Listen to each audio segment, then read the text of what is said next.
I'll call the meeting of the Wednesday, February 2nd meeting of the Urbana Historic Preservation Commission to order. Can we have roll call, please, Marcus or Kat? Yes. David Hayes, Here, and I'm at the building, so we have one person at the city building.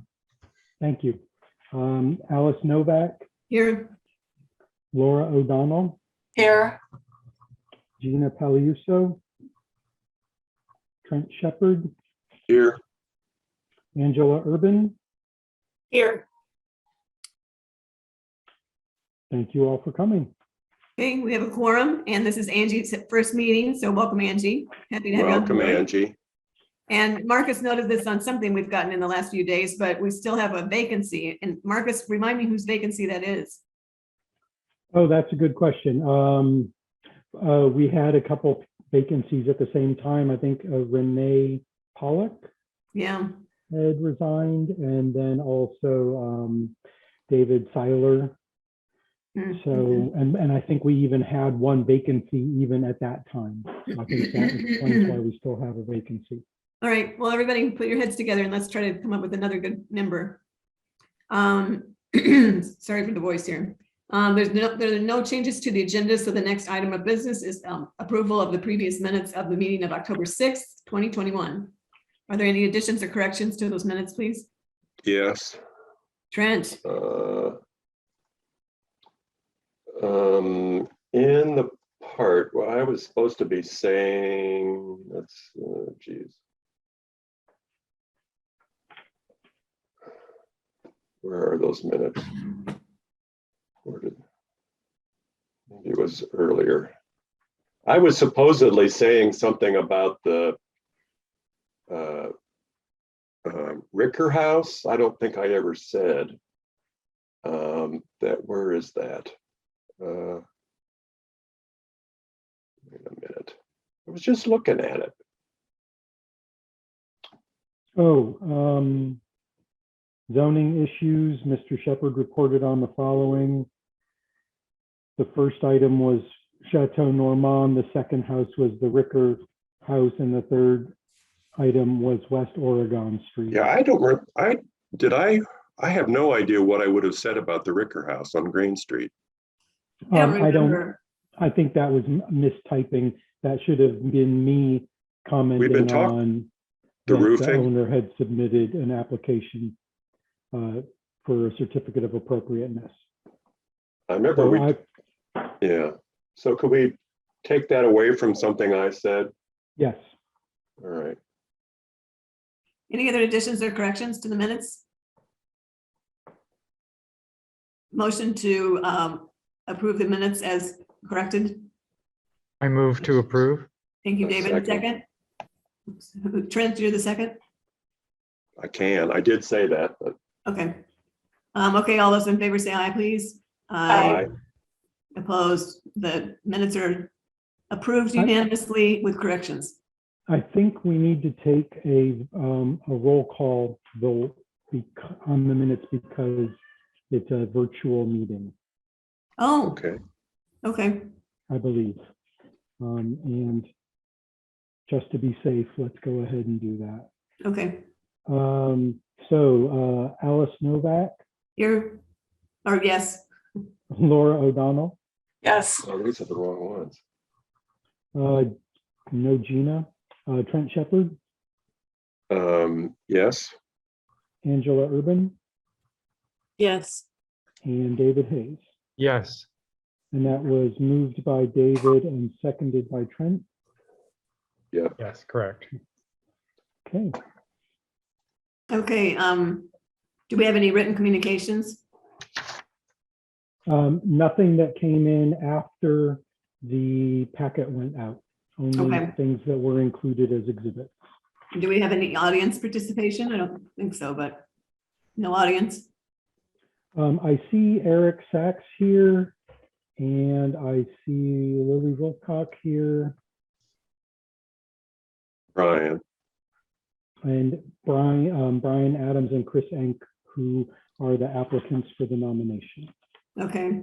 And Does anyone Dennis. from the audience wish to speak? I'll take that as a no. All right, we'll move on here. We have no continued public hearings and no old business, no new public hearings. So the next item is new business. HP 2022 NRN 01, a request by Brian Adams to nominate the Joseph Royer House, 801 West Oregon Street, and the Ella Danley Cottage, 701 South Busey Avenue to the National Register of Historic Places. Okay. I will share the screen with the nomination form.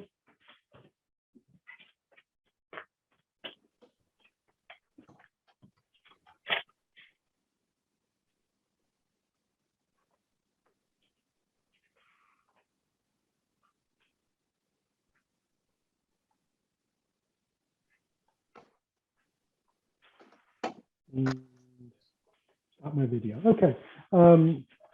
Brian Adams on behalf of Chris Enck, who is the property owner of both 801 West Oregon and 701 South UC, has nominated the Joseph W. Royer House at 801 West Oregon Street and the Ella Danley Cottage at 701 South UC to the National Register of Historic Places.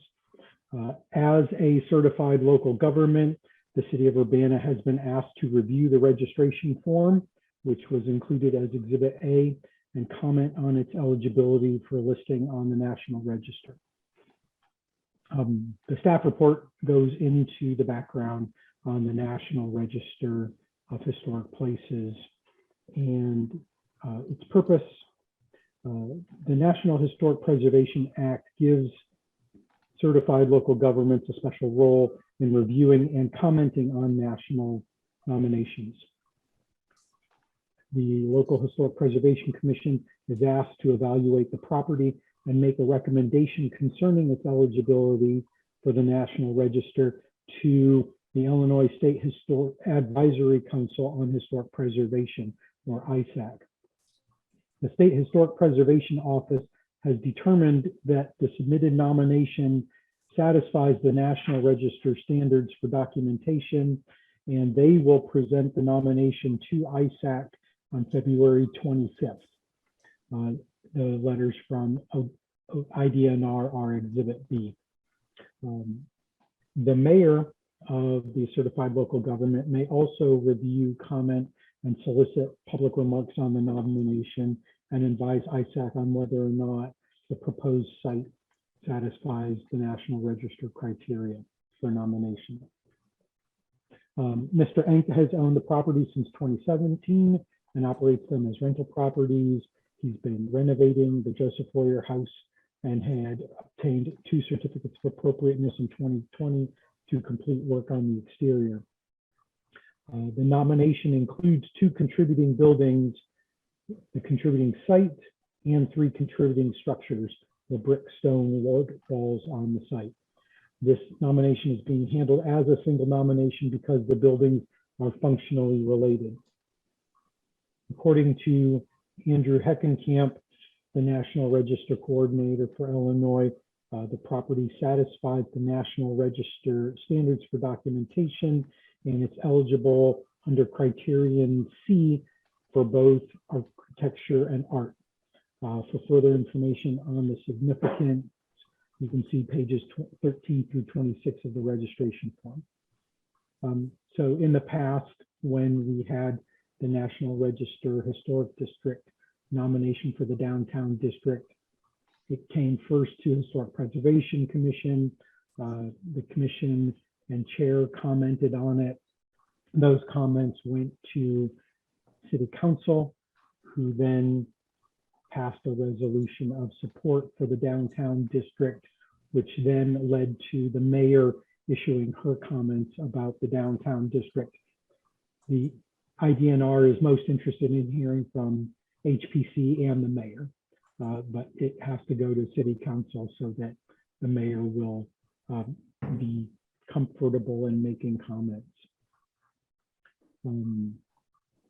In this case, the HPC may come to a general consensus that the nomination meets one or more of the selected criteria for nomination, and direct the chair to complete the review sheet to be submitted to the ISAC, selecting approve, or come to a general consensus that it does not meet any of the criteria for nomination, and direct the chair to complete the review sheet, selecting not approved.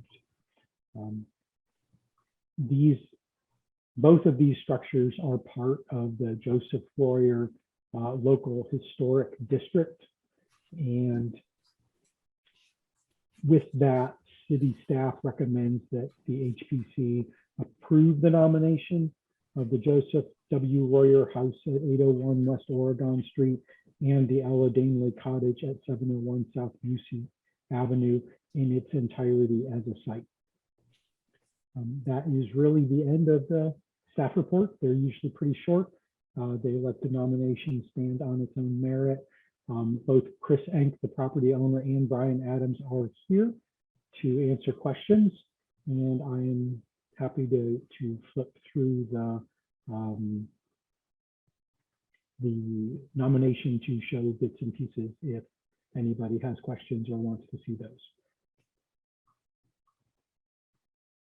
I had a question, Marcus, if you could field this for either Brian or Chris. I did not look at the copy of the local landmark application that Karen Coomer had done, but is there much difference between the two, or was Karen Coomer's relied upon heavily for the National Register nomination? I will defer to the nominator or to the property owner on those. I also did not compare it with the local district nomination.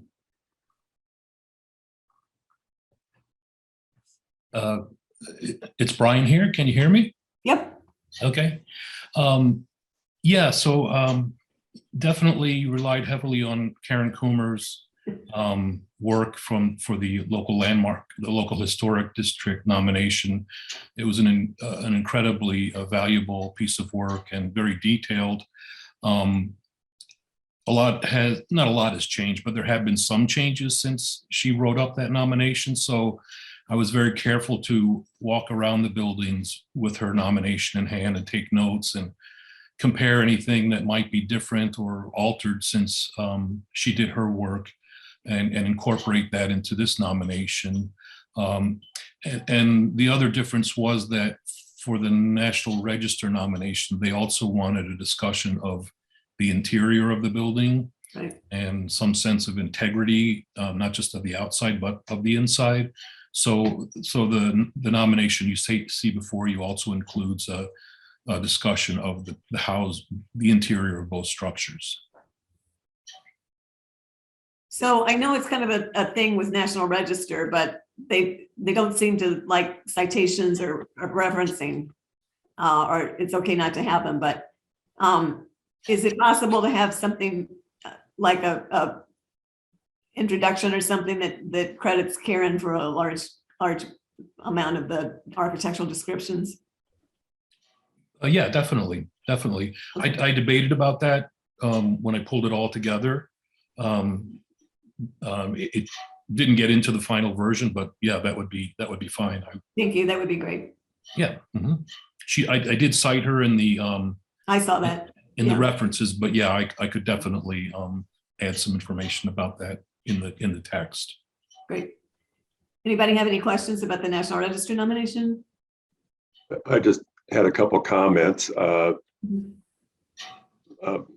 Thanks for doing this. I think it's appropriate, and it's a great couple properties to be on the National Register. So I'm all in favor of it. And I've been in the Danley house. I forget why. I think when it was owner occupied at some point, but I've never been in the Royer house. And I've heard about those murals, and it was interesting to finally see the pictures of them.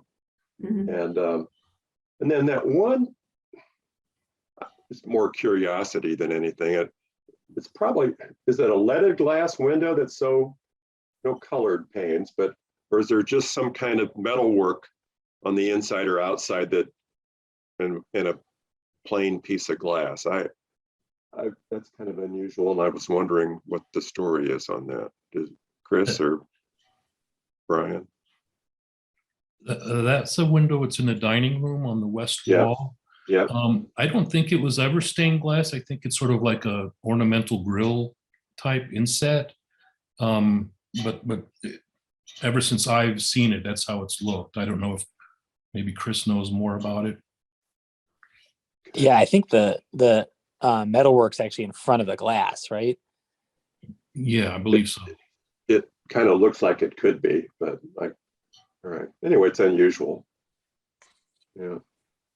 I think that's the only place in the house that there is anything like that. But it's very You can see it interesting. in another picture. Okay, any other comments or questions? Well, I think it's great. We'll have more things on the National Register, and these are certainly appropriate things for us in Urbana, so. I assume these are up for local significance, right, Brian? I'm sorry, Alice, what was that? These are up for local significance? Yes. Oh, okay. And this is Chris. I just wanted to say thank you to Brian for working on this with his Royer experience. We're so Obsession. appreciative of him putting all this together, because it's certainly not something that I had, time or skills to be able to do. So we're excited to do this. And I know one thing that was brought up by the commission, I think in a past meeting when we were going for a certificate of appropriateness, was because, both of these properties being under the same ownership on the same at this time now, that the part of doing this National Register listing is the possibility of doing protective easements in the future is one thing we're looking at doing, because while we're very interested in the history and preservation of the buildings, it'd be good to kind of add that extra level of protection. And to document the history is something else we'd like to do through this process, to further document the history with interior descriptions and everything. And then we're just hoping to kind of continue down the path of restoration. And it was interesting to see all the changes, that were outlined in there over time, and thinking about what things we might be able to, make more appropriate going forward and that sort of thing. So we're just really excited about this and hope that it goes through the ISAC process and that can be added to the National Register. Great. Thank you. Chris, if you did do what did you say? What would you call it? What did you call it? No, permanent easement? Yeah. Who would the other party be? Like PACA. Probably PACA, I PACA. think, if Yeah, they're that if makes they'd be sense. interested. I just wondered if you had somebody else in mind. No, I think that would make the most sense here because of being local. Yeah. Okay. If they were interested, of course. Any other questions? If not, I'll entertain a motion. I move to approve the nomination as presented. Second. Angie, is that a second? Yes. Okay. Moved by David Hayes, seconded by Angie Urban. Any other additions or corrections or comments? No. Okay, do we need to have roll call on this, Marcus, too? Okay. Yeah. Laura O'Donnell, Yes. Trent Shepard, Yes. Angela Urban, Yes. David Hayes, Yes. and Alice Novak. Yes. The nomination is unanimously approved. Brian, thank you so much. Thank you all. Thank you all for considering it, taking the time to go through it. Will you be going to ISAC too, Brian? They're going to have it as a Zoom meeting like this. Okay. So, and I guess I have the option of presenting, or I can send the materials to them and they can present it. I was still working on the details, but I'll definitely tune in. What's the date? 25th of February. I think Oh, it's at wow. 10 in the morning Okay. when it takes place. So Marcus, how quickly will the city have their opinion at the council and mayor level? I believe we are planning on taking this. I'm going to bring it up on my. my thing here. National Register nomination. It will be going to the next regularly scheduled city council meeting.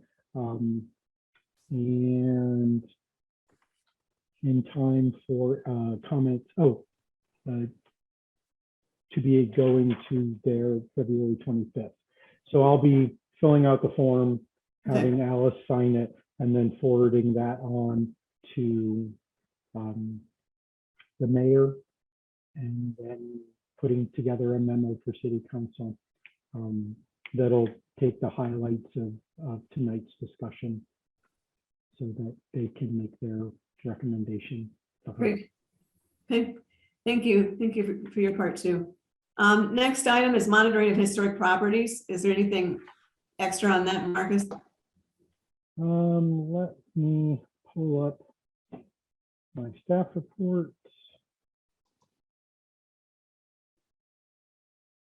I'll hit the highlights on the staff report. Okay.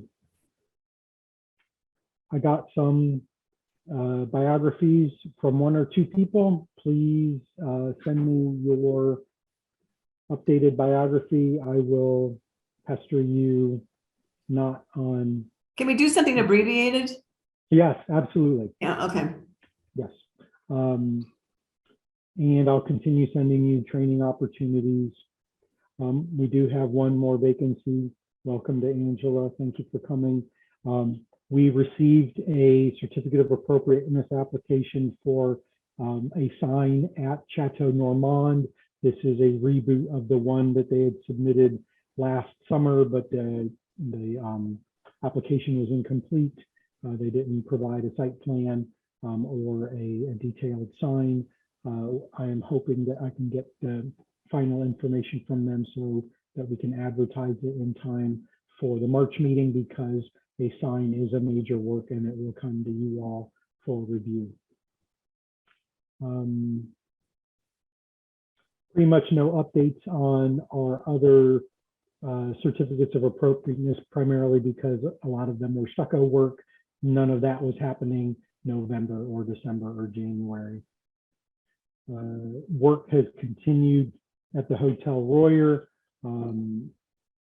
primarily on the membrane roof and some patching of the shingle roof. I did notice just today that it looked like there was a new dumpster outside the 1923 original section, and they were taking things out of the interior of the old section of the hotel. So work does continue even in the dead of winter. And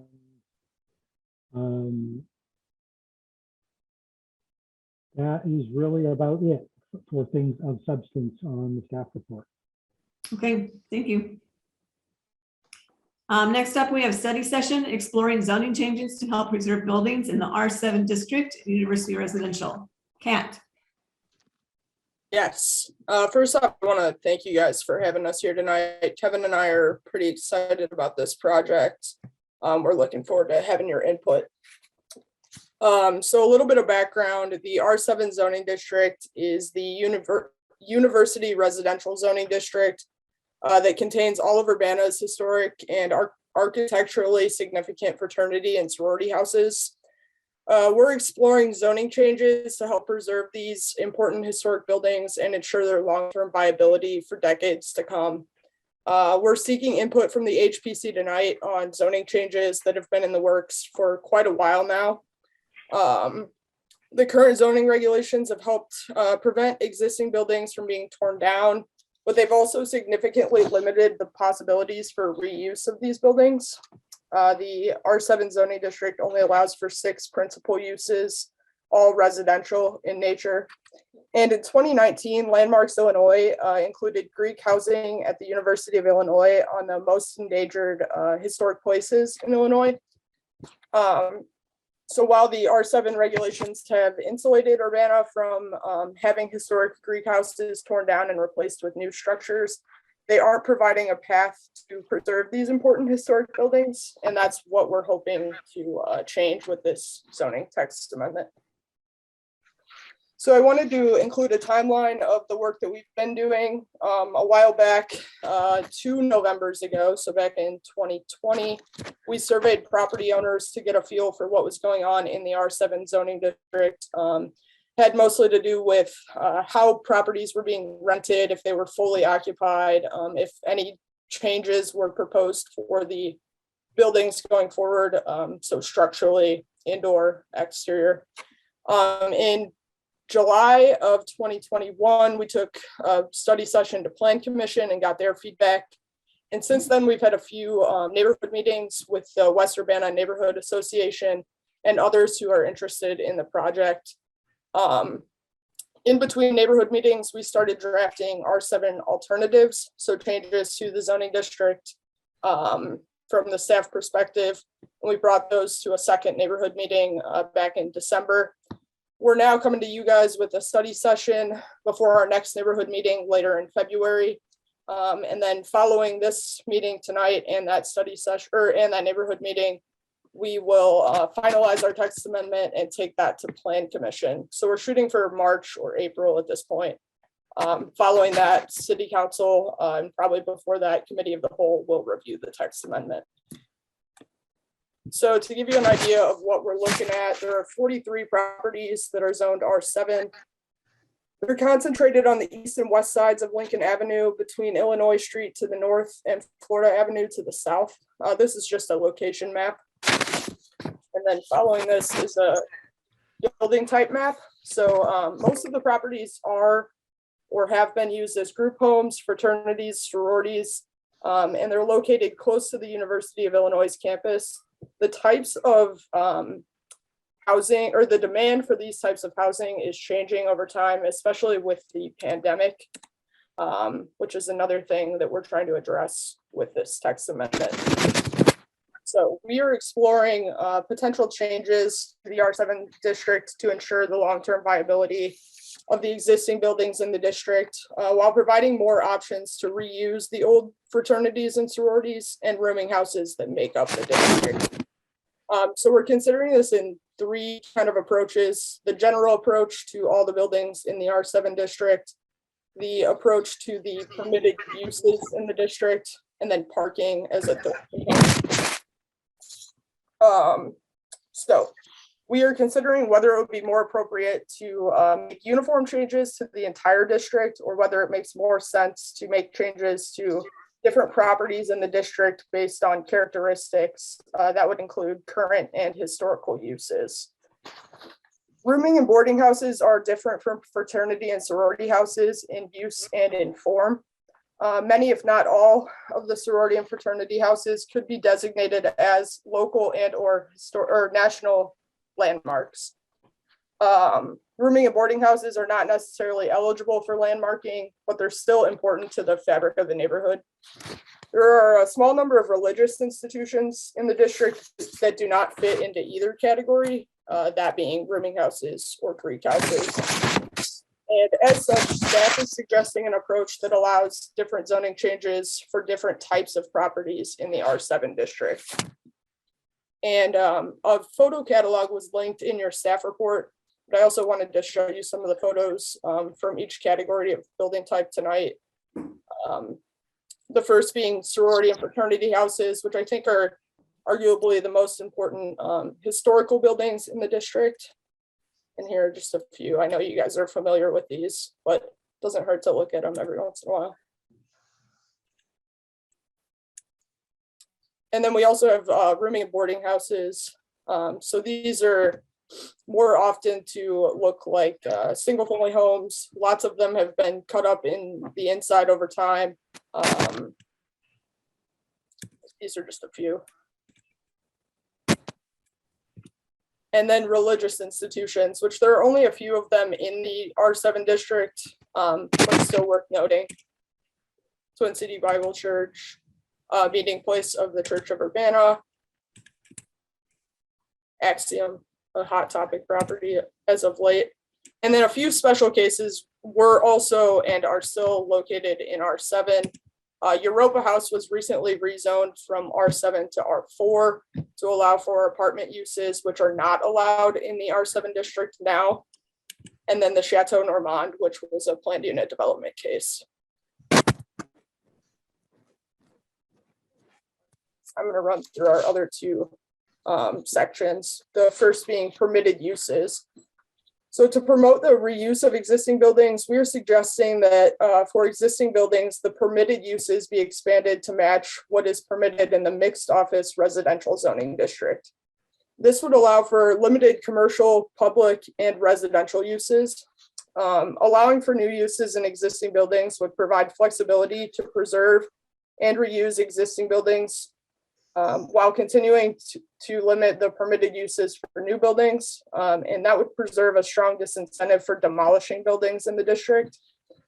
Allowing for new uses in existing buildings could also allow for unique and creative adaptations of Greek houses in the future, and could allow for rooming and boarding houses to be repurposed as well. Our last category that we discussed in the zoning text amendment is parking. Parking requirements can be a huge obstacle to reusing existing buildings, mostly because they take up a lot of space on site. It limits the amount of bedrooms you can have in buildings often. And while floor area ratio and open space ratio are also components, parking is an incredibly limiting requirement. Most of the R7 buildings or properties do not have room to add parking on site, so the text amendment should address parking to help preserve existing buildings in the district. We propose that parking requirements be relaxed when a building is being reused, especially if the new use is similar to the former use. So for example, converting a fraternity or a sorority into apartments. This would create flexibility and make it easier for existing buildings to house new uses without the burden of requiring additional parking. For new buildings or additions, additional parking would still be required at the rates provided in the zoning ordinance. This would further incentivize the reuse of buildings since replacing them with new buildings would require more on-site parking. So we're bringing 3 questions to you tonight. And I wanted to throw them up on the screen. They're also in your staff report to gauge kind of your opinions toward our general approach to the text amendment. The first being, does the HPC feel that zoning changes should be applied uniformly to all R7 properties, or should different regulations apply to different properties? So that being Greek houses and rooming houses primarily. The second question, would the HPC support allowing multifamily residential and or limited commercial uses in existing buildings in the R7 zoning district? More specifically, the uses that are permitted in the MOR mixed office residential zoning district. And last, would the HPC be in favor of reducing parking requirements in some fashion to promote reuse of existing buildings in the R7 district? So tonight, we're not really asking for a formal recommendation, but we would ask you to consider the questions, provide comments to staff, and if the commission chooses to, you can forward a resolution of support for the proposed text amendment when the case does go to City Council. That's all I've got.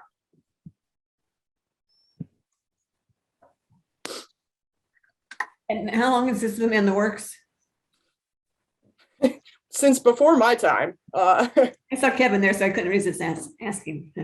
Well, yeah, I mean, the idea has been around for at least a few years. I know I initiated the project and then passed it off to Lily Wilcock, and then we got her focusing on the comprehensive plan. So then we brought Kat in to sort of bring it not even across the finish line because it wasn't even that fully formed yet. So Kat's done the bulk of the work here. Any questions? David? Yeah, and by the way, I'm also the only person in this room, so I think I can take this off, but there are people in adjacent. I don't know what the rule is about that. I'm in a public building. Can I take it off if I'm the only person in the whole chamber? What do you think? Yeah, I can. Okay, I'm going to do that. Hello, everyone. Kat, thank you. And Kevin, it was just super exciting. I had one question just for me and for anybody else who might be listening, who might be uncertain. Could you clarify through some examples what relaxing parking requirements would mean specifically in the two? I mean, I have a sense of that, but I'd just like to just hear it stated. What would that mean exactly, given the divergent scenarios also? Right. See, we don't know exactly what that would mean. So we just want to know if it's something worth exploring, because we don't have all the answers. Like, we're not like, oh, here's exactly what we're planning on doing. We just want to know if there's the stomach for it before we actually go into the details. Yeah. I mean, now that said, so if you had, say, an old sorority house that used to have 30 people living in it, and you wanted to convert it into apartments, it would make sense that if it has the same amount of parking on site and you didn't want to increase the number of people living there, that parking is probably adequate, in that specific example, since that's what historically it would have been. Historically the parking was adequate. So that's one example, but there are probably many different scenarios that we'd have to explore. So yeah, we don't have. I wouldn't be able to answer that. I mean, if it's about relaxing a limit in order to add more parking spaces, I wouldn't be very excited about it. But if it's about relaxing some requirement that there would have to be a certain number of parking spaces added, then, did I say the same thing in different ways? I'm not very interested in, and I'm not very interested in cutting up, ground in order to add more parking spaces, is, I guess, what I mean. But so that would be helpful to get more specific about later. Yeah, and I think that's the thing. Like Kat said, there's not really much space on site to add parking to a lot of these buildings. They were all built well before we had parking requirements that we have today. So a lot of these are really built out. They're non-conforming with respect to how big the building is, how much open space is already on the site. So they're really unique cases, and there's just not much space to be adding stuff. Right. Thank you. And there's parkings, if you're a homeowner living next door to a house that has had inadequate parking forever, those people often buy the cheapish annual parking passes from the city and park on the street, and then you get no street parking around. And then there's the other side. You get places like the whole backyard or what's behind the building is a sea of cars, which is not real conducive to having a neighborhood feel about it if your little bit of green space is surrounded by parking lots. And I almost feel like the parking, as well as some of the zoning changes, maybe would depend more on the current use of the property versus just a blanket approach to it. So I don't know that there's a one size fits all as far as what the parking should have. Parking changes, if any, should be, as well as if there's a blanket. It seems kind of odd to me to just say all of these properties would have the same ability to be remodeled and reused, and what the increased occupancy and and maybe is there a difference in the nature of what should be there or what the changes should be, depending on whether you're on Lincoln Avenue or west of Lincoln Avenue versus 3 blocks east of Lincoln Avenue, where the neighborhood has a different feel.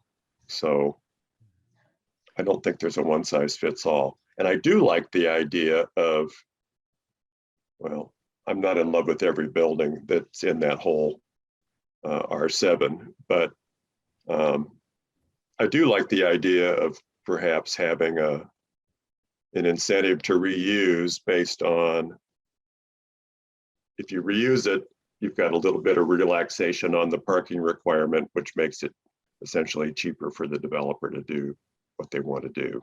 So I think that would appeal to me, would be as an incentive for reuse to have a parking break, essentially. To me, looking at the other two questions, like the second one, which is asking about supporting uses more like mixed office residential, I was reading through this earlier before the meeting, and that just seems extremely sensible. It's worked in all sorts of contexts already, and that having the ability to rent an office or room as a studio as opposed to a bedroom makes a lot of sense. With regard to the first question as to whether or not there should be some differentiation, I don't know what the precedents are for something like that, but it seems to me like they're already qualitatively distinct in the sense that the rooming house is a house which is divided up into these rooms, but it's really functioning solely as a residence. But the Greek houses are not just residents. They've always had other kinds of functions and very different kinds of spaces within them. So it does seem to me that because they are architecturally different, that an argument could be made that they're more conducive to that kind of mixed office residential, zoning scenario. I don't know how other people, I'd be curious to know how other people feel about that. And also to know if there is any precedent for that.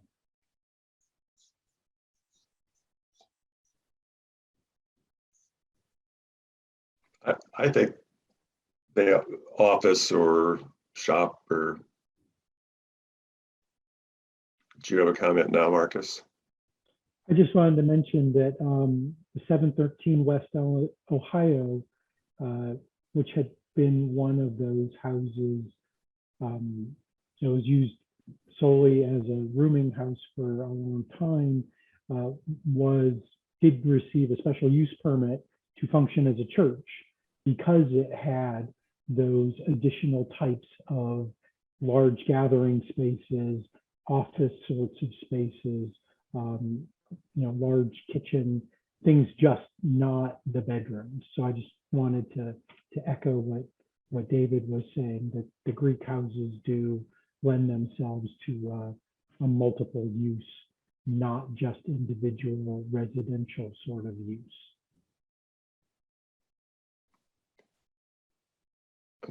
Back where I was kind of going with, a different use, like a tea, I don't know, some kind of a commercial space.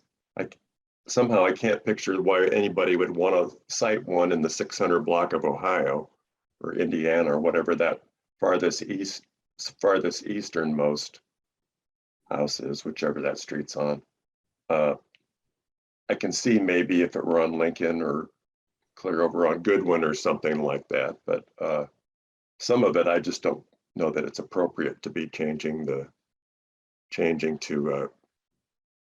commercial. To me, it'd have to be a kind of an odd use to fit in with, well, where people be likely to go or what's around it. That was a point that was also mentioned at, I think, our last neighborhood meeting. I think one thing worth noting is that the majority of the Greek houses are located either on Lincoln Avenue or west of Lincoln Avenue. There are a few that aren't, I'm not saying all, but But I think, for the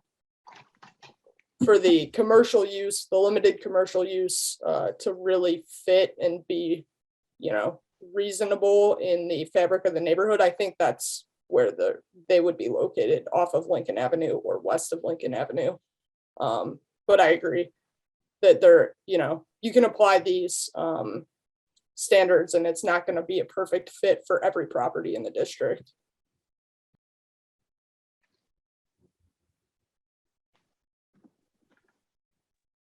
Would there be some sort of differentiation within there that said it could be like an office? It could be a business that has a certain kind of transactional mode, but it's not going to be a coffee shop. It's not going to be, I mean, does this kind of zoning, actually don't know, allow for that sort of differentiation?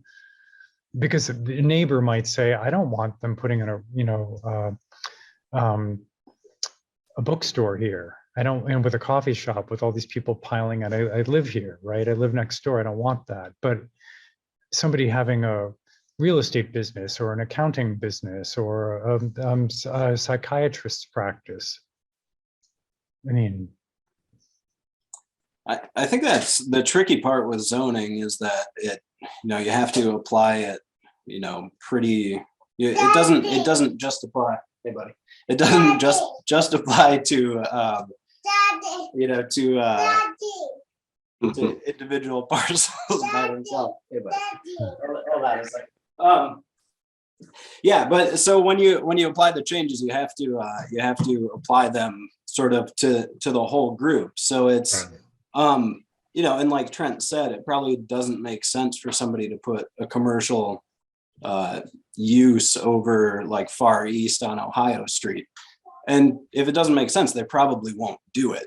But when you're making the changes, if you say this applies to all the R7, then they could do that if they wanted to. So I think the trick is to figure out how to allow these uses, but make sure that, or try to anticipate any negative effects of them and sort of get ahead of it. But also just to realize that if it doesn't make sense in certain spaces, it's probably not going to happen. So, I mean, that's, I guess you roll the dice a little bit there, but I don't know if that really answers your question. I was a little distracted here.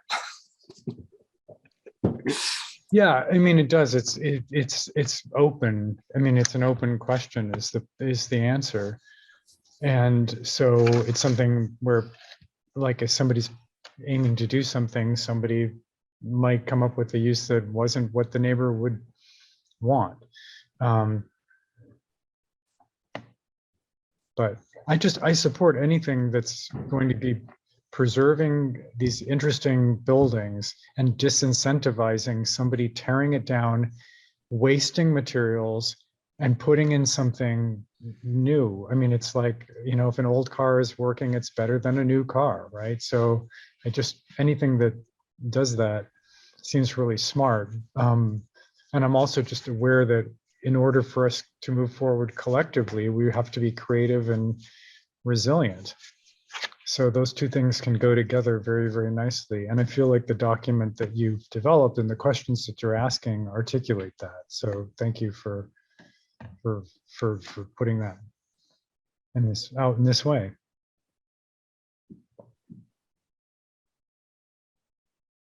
Any other comments, questions?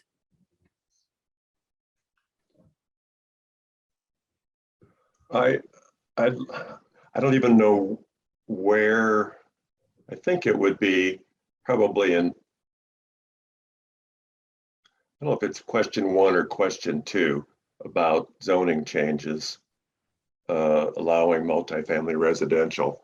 I'd like to see changes made that are not rewarding a property owner that's made a bad decision by investing in the property. Like, I'd like to see the change, whatever changes we have, not be seen as a bailout for a current property owner who probably never should have paid whatever they paid for a property and now wishes they hadn't.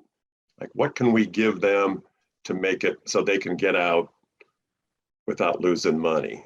I don't think this should be the goal of it. I think it should be, the goal of these changes should be more about preserving the existing look and feel of the areas that these properties are in, and not as a bailout for someone that needs these changes to keep from losing a little bit of money. That's pretty vague too, but I kind of heard some of that at the neighborhood meeting I was a part of.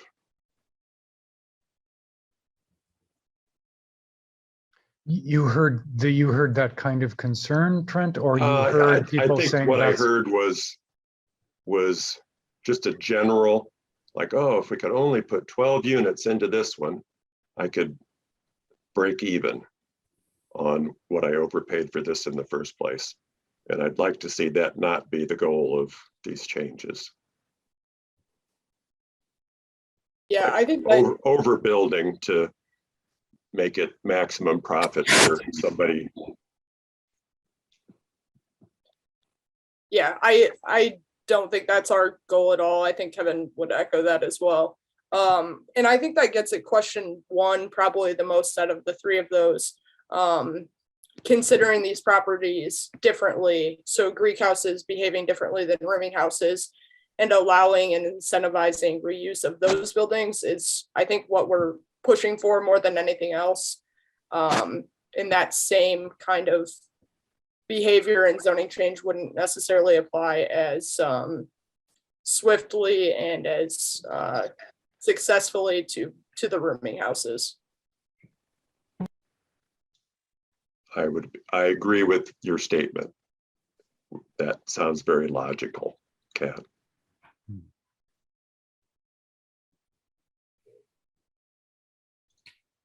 Other comments? Marcus, you just want a discussion for the record. We don't need to move.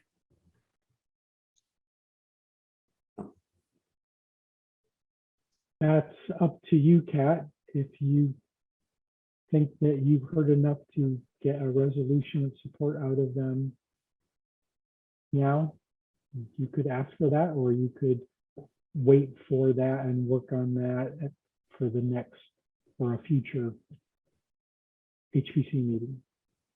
I would say I think an HPC resolution would require a vote. Right, and I think if you guys feel strongly enough to make a resolution, that is your prerogative. I don't think we came in asking for that necessarily, just trying to get conversation and feedback going around the text amendment.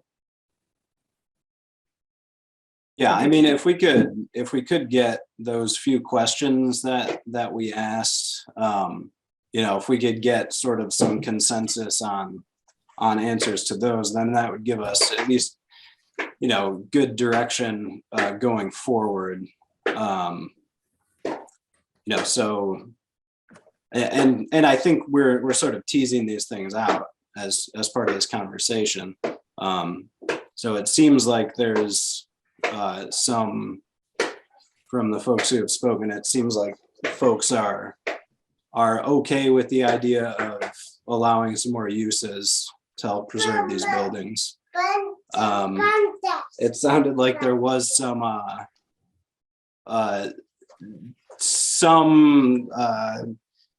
desire to pursue some changes to parking requirements that would also allow these buildings to better be preserved.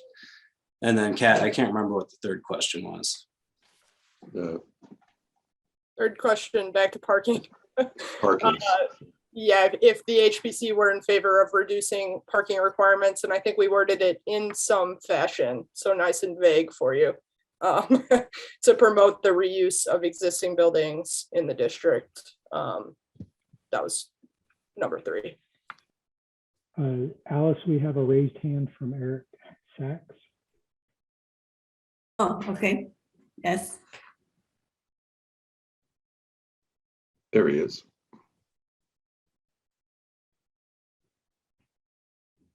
Thank you. Was it? Thanks so much. I really appreciate this conversation. As you know, we've been doing a lot of community outreach. And so I'd like to share with you some of the insights I think we've gotten from that.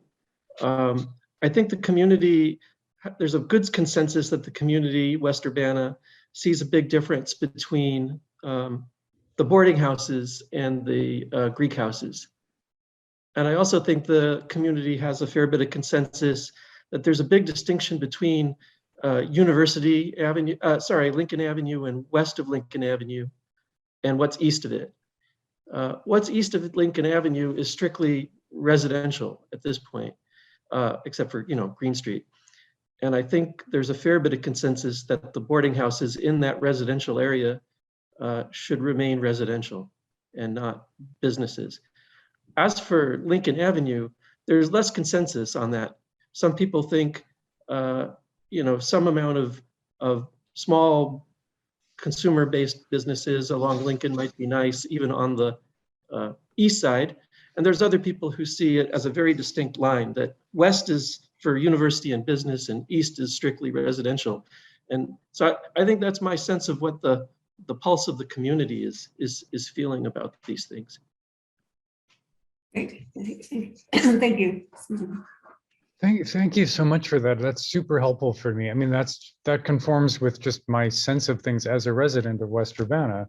But so thank you for having done the legwork to gather that information and to share that with us. So would it be more appropriate then, for having gotten this initial discussion from HPC members, to use that to draft up your R7 amendment and then come back and possibly with a draft resolution and then ask HPC, how does this look? How does this proposed amendment look? And if you like it, hey, we have a draft resolution of support, which you can modify if you feel encouraged to support it, or not if you don't like it. And that was for you, Kat. Thanks, Marcus.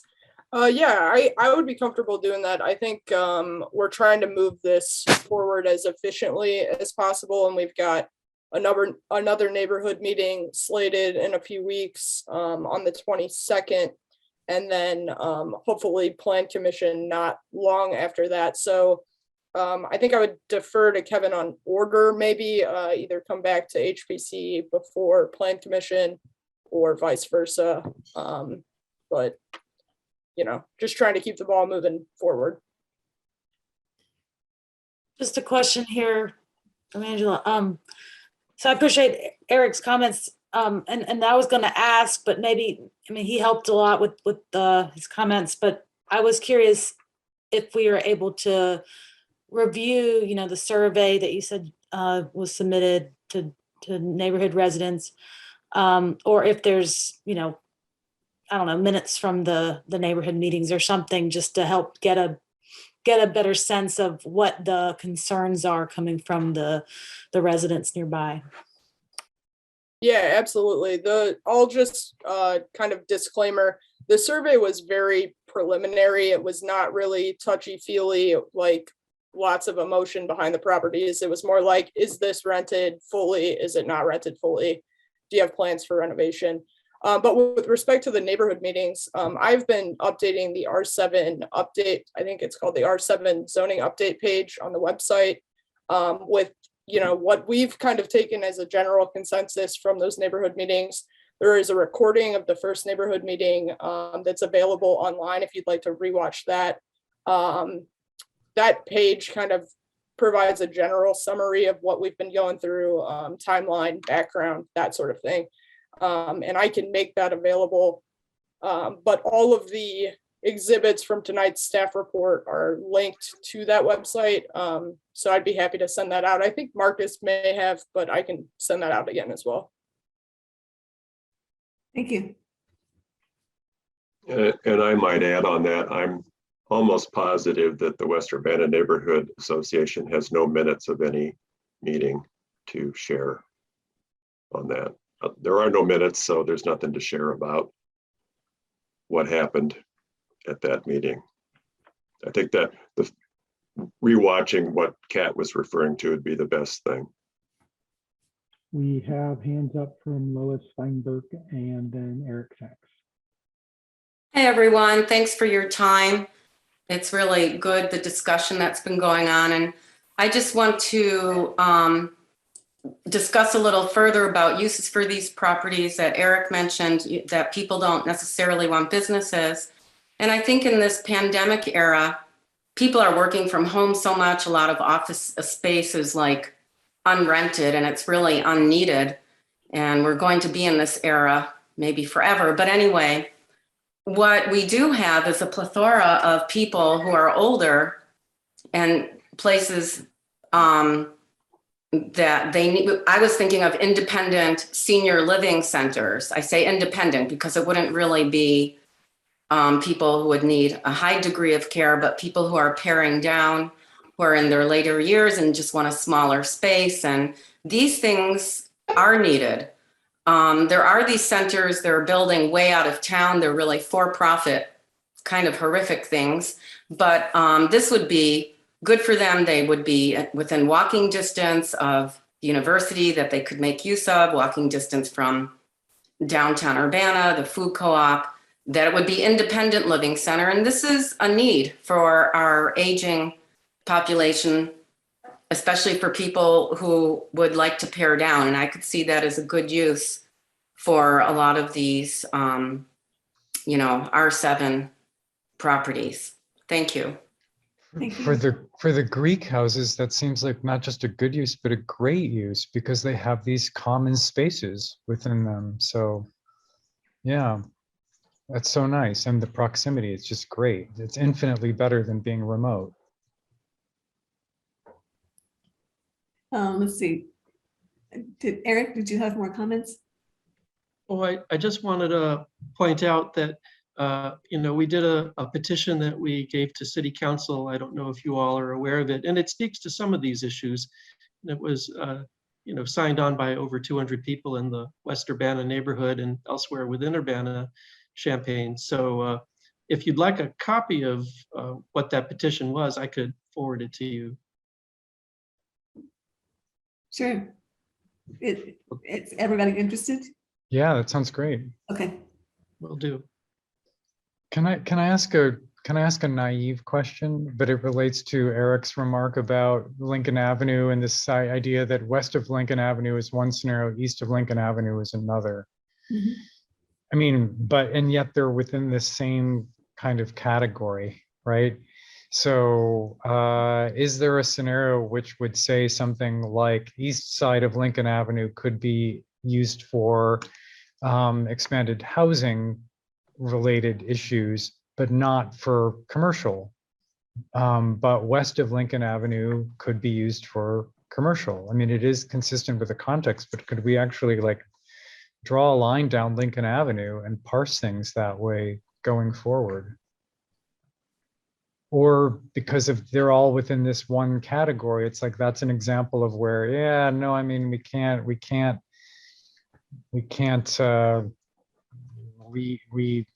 this in a sense like that. Kat, what do you say? I think that's a great question and a unique question. I think the issue with zoning is kind of what Kevin was getting at. Because they're all in the same zoning district, it's hard to differentiate properties from each other. I think the one thing that you could either result in two separate different zoning districts or rezone these properties more appropriately to where they're physically located. But I don't know that that's necessarily the approach we're trying to go.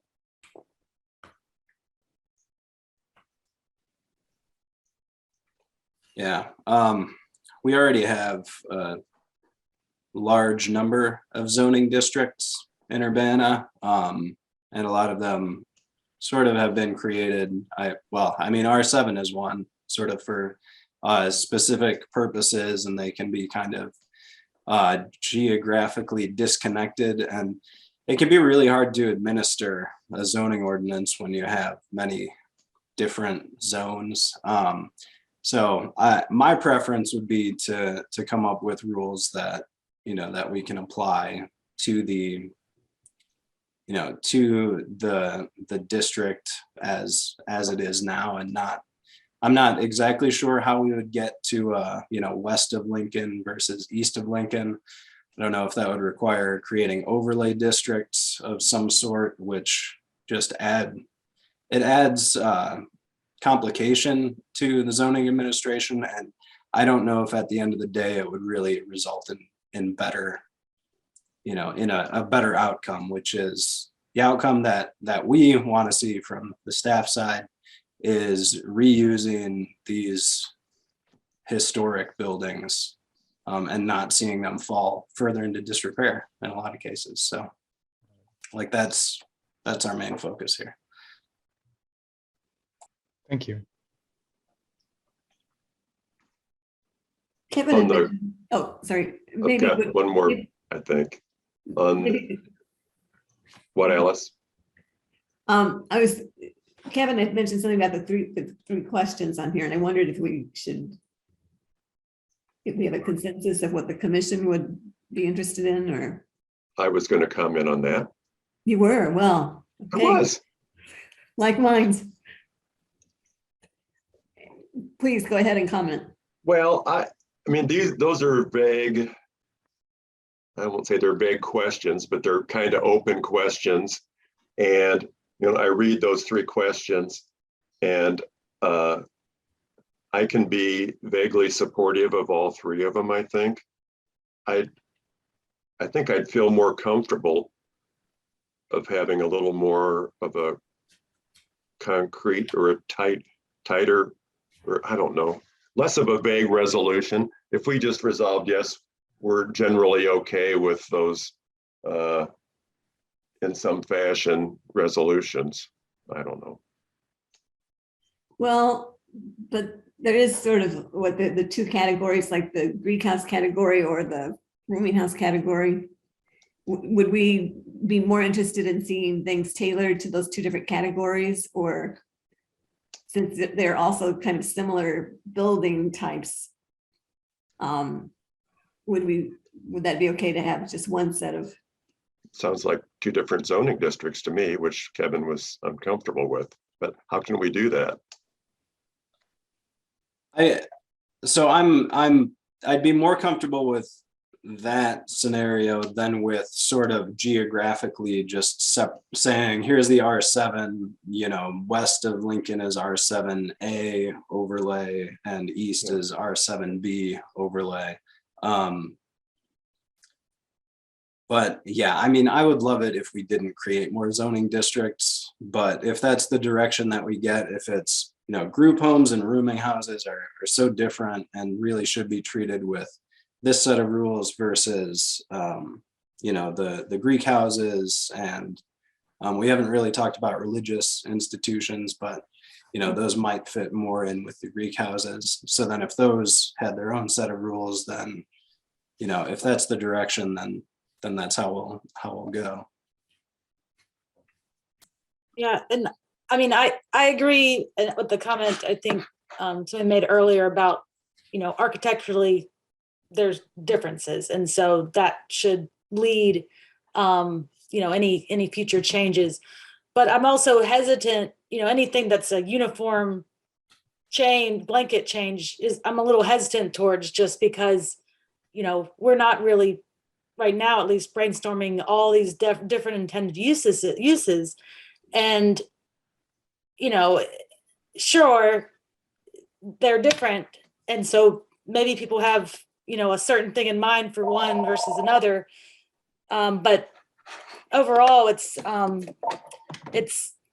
little bit concerning to just, that first question, at least, to, choose that uniform option versus the, just looking at the nuances a little bit further. I'd like just more time to think about it myself and come up with some, some ideas of what I think would be used in the future. So on a case-by-case basis then, depending on what the structure is and what's proposed to be used in it? And not necessarily case by case, but just like is mentioned here in this, in the write-up, about how, you know, kind of looking at it in sections, you know, Greek houses versus the boarding houses, you know, versus possibly the religious, unless those are falling under the Greek houses in some sense. And how does it work, Kevin, with the design guidelines that we already have too? Yeah, so great question. Well, so we have design guidelines that fall over, I'm not sure the exact number, but a good amount of our 7 properties fall within the Lincoln Busey design corridor. So I don't know, you know, if we're talking about just reusing existing buildings, I don't know that the design review board would, or the design review process would really factor in a whole lot, because, you know, if you're not really changing the exterior of a building, you don't have to go to the design review board. But if somebody were proposing something sort of, you know, some exterior changes to an existing building, you know, then it would have to go to the design review board. So there's also, you know, we've also got that to sort of help make sure that what gets done is going to be appropriate. I see we have another council member weighing in. I am curious, what would the city be willing to do in terms of being supportive of a local historic district designation? Because it seems that our ordinance has been something that's really saved some properties. And I mean, me personally, I would like to see it on a broader scale instead of just last minute individual properties being designated. It really makes sense as a historic district, local historic district, so that we can have review over that. And that's for Alice, Dennis, who were right? you? Sorry. Were you addressing that to somebody, Alice? Oh, well, no, I just threw it out there. Okay, I thought maybe you were I heard you say city council member. You just talking Well, about I'm just that looking up on my screen and there's Eric and Dennis. and Dennis, who are both Yeah. former council members. Oh, And Dennis's hand is up, so like, We should let him. Yeah. Yeah. how does hey, that- Dennis. there you are. Yeah, There he is. well, this has been a really interesting conversation. I appreciate it. Certainly, I've heard some good comments made.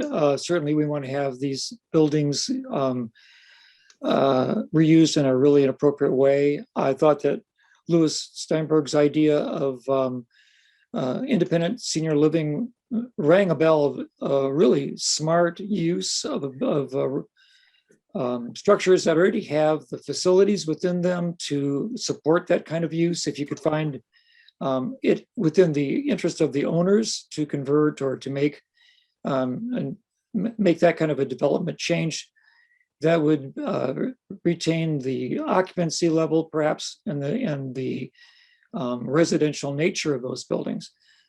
I think you could, I don't see that there's a problem in dividing the intent for future use in the Lincoln corridor and the Woona neighborhood area to be distinctive so that you limit commercialization within the neighborhood itself in West Urbana. And if you divide, right now you've got an R7 zoning that's problematic for some reasons that have been brought up already. And you want new kind of development happening. So when you make that move to change it, make it so that it works for the neighborhood and the community at large. And if you want to divide it and say that we're very happy to have residential on the east side and commercial development is a possibility on the west side, make it that way. And I would say, you can have R7A and R7B, and those have different designations for use, for future use. You don't have to make any differences about stylistic or other kinds of adjustments to the buildings. You just have to have them, meet code.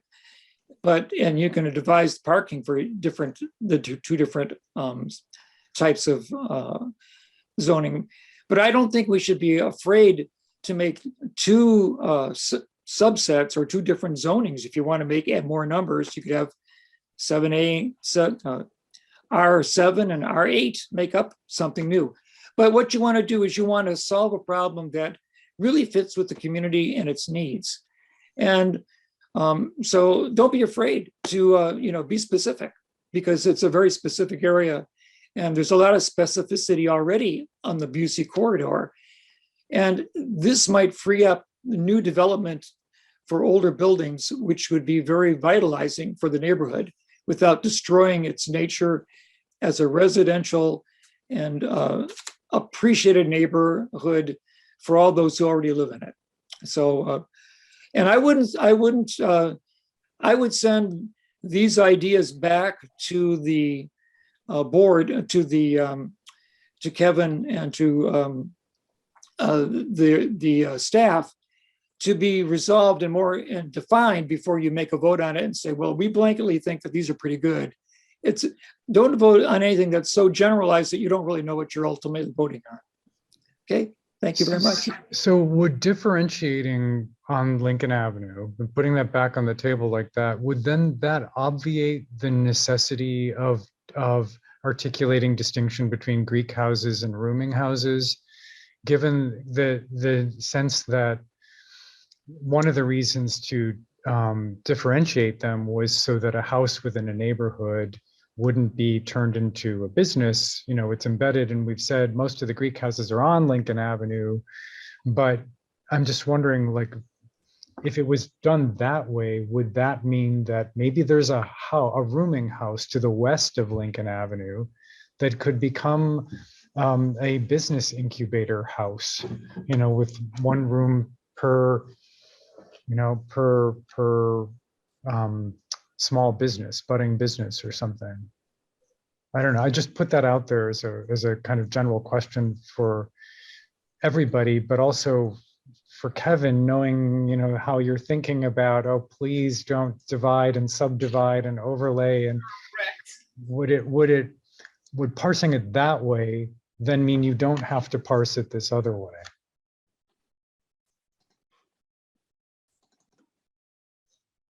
Sorry. That's okay. I mean, that's why we're professionals, and we get paid to try and figure this stuff out with the help of all of you and our plan commission and the neighborhood and everything. So we're not afraid of a challenge. So we can look into that. Yeah. Okay, I think we've had a good discussion. Any last comments on this topic before we move on? Nope, okay. Thank you for that. Let's see, where are we? Oh, we're down to announcements. Any announcements? Nope. The closed session will continue until we can meet in person. So the next item is adjournment. Yeah, Trent. Back on the closed session. Is all we're doing still approving minutes, or what? Yes. Do we have more closed session business? No, just approving the minutes. And we have to do that in closed session? I guess so. And yeah, so we could be in person. Is that staff? Does that make sense or not? Yeah, that's the direction we've been given. Okay. All right. I just don't think I'd heard that before, but that's fine. Okay. All right. Any And more move to adjourn then. All right, we're adjourned then. Thank you so much. Well, do we need a second? We don't. Okay. It's a misconception. We move and that's it. Oh, did you need roll call though, Marcus? No, No, just, okay. I was just going to say adjourned at 8:21 p.m. Thank you all All for right, coming. thank you. And Kat, thank you so much for your work. Yeah, I've got a you, question guys. for Kevin. Sorry, I disappeared Kevin, for a can second. I ask? All right, you need me to hang on for a minute?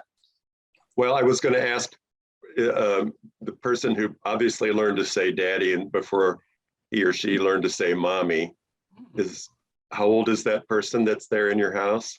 Just 2 years old as of last month. So Is that a boy or a girl?